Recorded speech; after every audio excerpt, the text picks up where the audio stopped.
अस्सलामु अलैकुम वरहमतुल्लाहि ताला वबरकातुहू। प्यारे बच्चों, मैं मोहम्मद ताहिर नईमी। आज हम किताबुत तारीख से सबक नंबर 3 पढ़ेंगे। तो सबक नंबर 3 में क्या है? उम्दा नसब।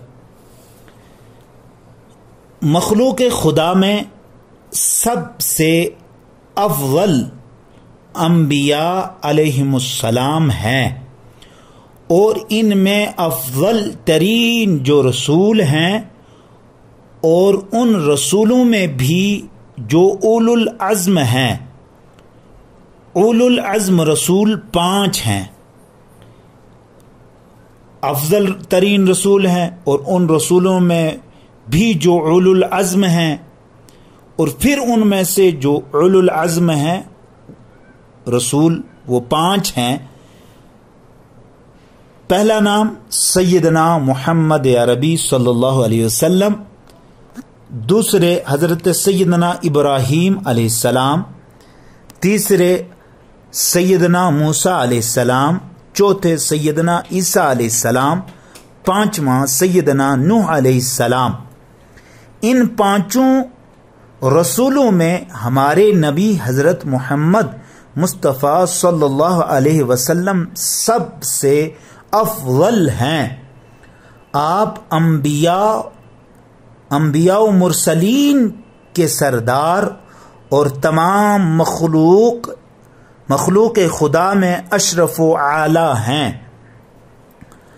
आप सल्लल्लाहु अलैहि वसल्लम को अशरफुल बिलाद यानी अशरफ बिलाद मक्का मुकर्रमा, मुअज़्ज़ज़ कबीला कुरैश और अफजल घराना बनु हाशिम में भेजा गया। आपका नसब मुबारक ये है, मोहम्मद बिन अब्दुल्लाह बिन अब्दुल मुत्तलिब बिन हाशिम बिन अब्द मनाफ बिन कुस्री बिन किलाब बिन मुर्रा बिन काब बिन लुव्वी बिन गालिब बिन फरह बिन मालिक बिन नज़र बिन कनान बिन खुज़ैमा बिन मदर के बिन इलियास बिन मज़र बिन नज़रा बिन माद बिन अदनान। आपकी वालिदा माजिदा का नाम आमिना बिनते वहाब बिन अब्द मुनाफ है। अब्द मुनाफ का सिलसिलाए नसब हजरत इस्माइल बिन इब्राहीम अलैहिस्सलाम से जा मिलता है, जिनके आबा व अजदाद पाक और उम्महात पारसा हैं। अब्दुल मुत्तलिब की 19 औलादें थीं, जिनमें 13 लड़के और 2 लड़कियां थीं। 2 लड़कियां थे। बड़े बेटे का नाम हारिस और सबसे छोटे बेटे का नाम हमजा रज़ियल्लाहु ताला अन था। अब्दुल मुत्तलिब अपने बेटे हजरत अब्दुल्लाह से बहुत प्यार किया करते थे, इसीलिए आपका निकाह कुरैश की सबसे मुअज़्ज़ज़ खातून आमिना बिनते वहाब से किया। आपके हमल में रसूलुल्लाह सल्लल्लाहु अलैहि वसल्लम जलवागर हुए।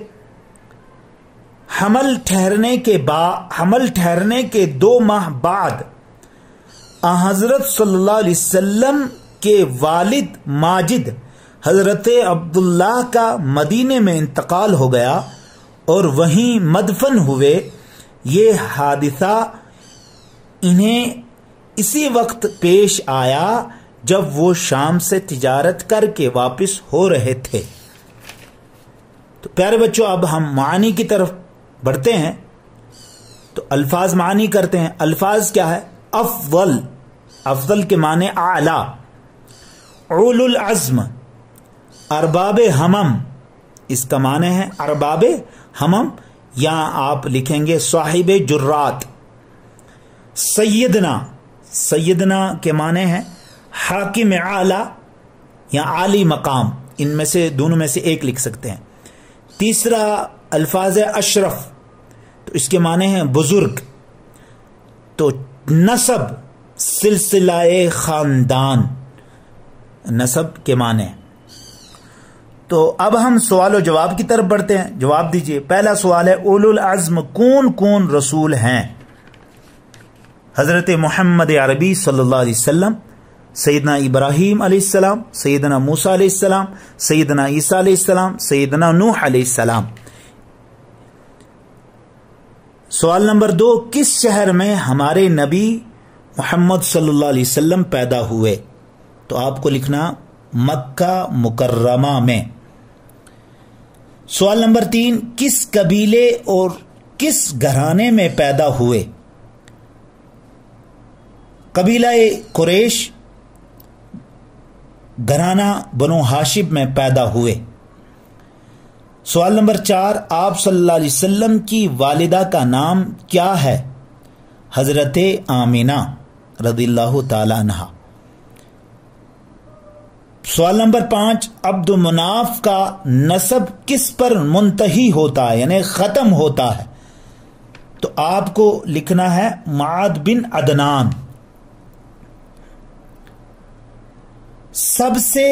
سوال نمبر 6، عبد المطلب کے کتنے بیٹے تھے؟ عبد المطلب کے کتنے بیٹے تھے؟ یہاں بیٹوں کا تذکرہ ہے تو آپ کو لکھنا ہے 13 بیٹے تھے. کیا لکھنا ہے؟ 13 بیٹے تھے. سوال نمبر 7، سب سے زیادہ کس بیٹے سے محبت کرتے تھے؟ حضرت عبداللہ سے. سوال نمبر 8، محمد صلی اللہ علیہ وسلم کے والد کی وفات کب اور کہاں ہوئی؟ تو آپ کو لکھنا ہے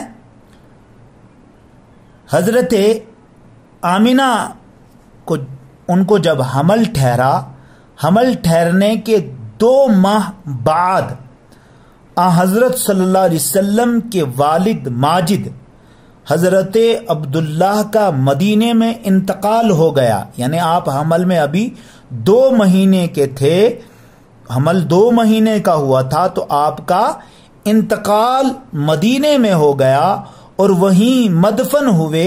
یہ حادثہ انہیں اس وقت پیش آیا جب وہ شام سے تجارت کر کے واپس ہو رہے تھے. ہمارے سوال جو ہے وہ مکمل ہوئے. اب صحیح کے سامنے ٹک اور غلط کے سامنے نشان لگائیے، کراس کا نشان، صحیح غلط کا نشان لگائیے. اولو العزم رسول 8 ہیں، 7 ہیں، 5 ہیں، 3 ہیں. تو آپ کو 5 پہ جو ہے وہ کیا کرنا ہے؟ ٹک کرنا ہے. ذیل میں دیے گئے الفاظ کو مناسب جگہوں پر رکھیے. اشرف بلاد، معزز قبیلہ، افضل گھرانہ. تو اس کو ترتیب کے ساتھ رکھنا ہے. کیسے رکھیں گے؟ معزز قبیلہ، افضل گھرانہ. ٹھیک ہے، ایسے کر کے اس کو رکھیں گے. محمد صلی اللہ علیہ وسلم کو بھیجا گیا. اشرف بلاد مکہ مکرمہ، پہلی ڈیش میں لکھنا ہے اشرف بلاد مکہ مکرمہ میں. دوسری ڈیش میں لکھنا افضل گھرانہ بنو ہاشم. تیسری ڈیش میں لکھنا ہے قبیلہ قریش. تو آج کا ہمارا یہ کتاب التاریخ کا تیسرا سبق جو ہے وہ اختتام ہوتا ہے، یعنی پورا ہوتا ہے. اب ہم اپنی معلومات بڑھانے کے لیے اسے اچھے طریقے سے یاد کریں گے اور اپنے امتحان کے لیے اچھے سے اچھے نمرات حاصل کرنے کے لیے اچھے طریقے سے اسے